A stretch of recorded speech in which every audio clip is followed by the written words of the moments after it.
হ্যাঁ, দাঁড়াও, এই রিলস দেখার পাশাপাশি শিখে নেই কিছু ইংরেজি গুরুত্বপূর্ণ বাক্য, এবং এই গুরুত্বপূর্ণ বাক্যগুলোর মাধ্যমে তুমিও তৈরি করতে পারো অনেকগুলো ইংরেজি সেন্টেন্স। বাস্তব জীবনে আমাদের ইংরেজির গুরুত্বটা অনেক বেশি। In our practical life, English has most important place in our life. If you learn English, if you know English, if you talk in English, you can go in abroad. You can gain your opportunity. That opportunity can give you the opportunity to earn your status, earn your livelihood, earn your position in your society. If a person knows English, it means it gives him that opportunity which is the most important in our daily life.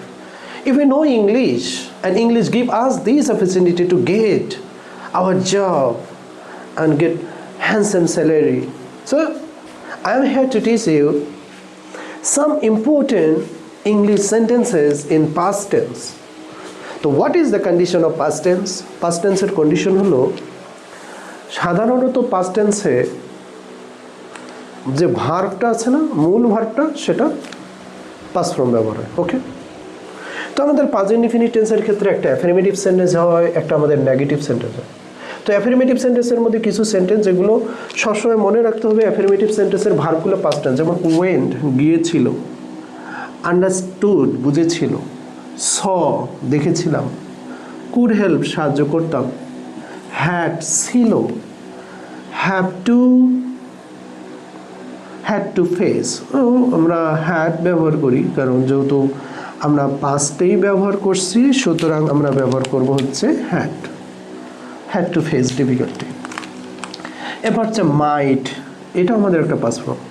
Should, আমরা জানি যে মাইট হচ্ছে সম্ভাবনা বোঝাতে, should হচ্ছে উচিত অর্থে, had ছিল অর্থে, বলতে হ্যাড টু অতীতকালে কোনো কাজ করতে হয়েছিল বোঝাতে হ্যাড টু ব্যবহার হয়। স দেখেছিলাম অর্থে, কুড হেল্প সাহায্য করতাম অর্থে, আন্ডারস্টুড বুঝতাম অর্থে, ওয়েন গেছিলাম অর্থে। সো এখন আমাদের আর দ্বিতীয় সেকেন্ড বিষয়টা হচ্ছে যে প্রেজেন্ট ইনডিফিনিট টেন্সের ক্ষেত্রে নেগেটিভ আমাদের হয় ডিড নট। ওকে, কী করতে হয়? ডিড নট সাহায্যকারী ভার্ব নেগেটিভ করতে হয় এবং মূল ভার্বটা প্রেজেন্ট ফর্ম করতে হয়। তাহলে ডিড নট গো, যাই নাই, ডিড নট আন্ডারস্ট্যান্ড বুঝি নাই, ডিড নট সি দেখি নাই, কুডন্ট হেল্প সাহায্য করতাম না, ডিডন্ট হ্যাভ ছিল না, ডিডন্ট হ্যাভ করতে হয় নাই, মাইট ছিল সম্ভাবনা বোঝাতে, মাইট নট ছিল না, শুড নট অবশ্যই উচিত ছিল না।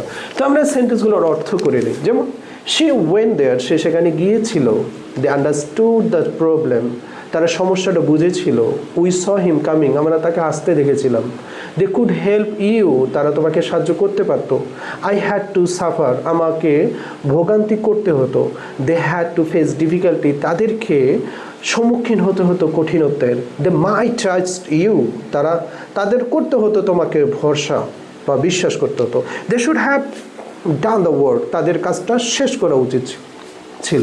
সো নেগেটিভ ক্ষেত্রে যেমন she did not go there, তার সেখানে উচিত, সে সেখানে যায় নাই, they did not understand the problem, তারা সমস্যাটা বুঝে নাই, we did not see him coming, আমরা তাকে আসতে দেখি নাই, দে কুডন্ট হেল্প ইউ, তারা তোমাকে সাহায্য করতে পারতো না, I D not have to suffer, আমাদেরকে ভোগান্তি করতে হয় নাই, I D not have to face the problem difficulty, আমাকে সমস্যাটা অর্থাৎ ডিফিকাল্টিটা ফেস করতে হয় নাই, দে মাইট নট ট্রাস্ট ইউ, তোমার উপর তাদের বিশ্বাস করার সম্ভাবনা ছিল না। আর কীরকম অর্থে, you should on have done the work, তোমার কাজটা করা উচিত ছিল না। এই যে পাস্ট ইনডিফিনিট টেন্সের এই কয়েকটা সেন্টেন্সের মাধ্যমে তুমি তৈরি করতে পারো অগণিত সেন্টেন্স। কারণ এখানে মোটামুটি পাস্ট ইনডিফিনিট টেন্সের সবচেয়ে গুরুত্বপূর্ণ শর্ত হলো দুটা। একটা শর্ত হলো ভার্বের পাস্ট ফর্ম ব্যবহার হবে, এটা পাস্ট ইনডিফিনিট টেন্সের অ্যাসারেটিভ, এবং যদি তুমি নেগেটিভ করো তাহলে ভার্বের পাস্ট ফর্ম তার সাথে একটা নেগেটিভ নট প্লাস হলো মূল ভার্বটার প্রেজেন্ট ফর্ম।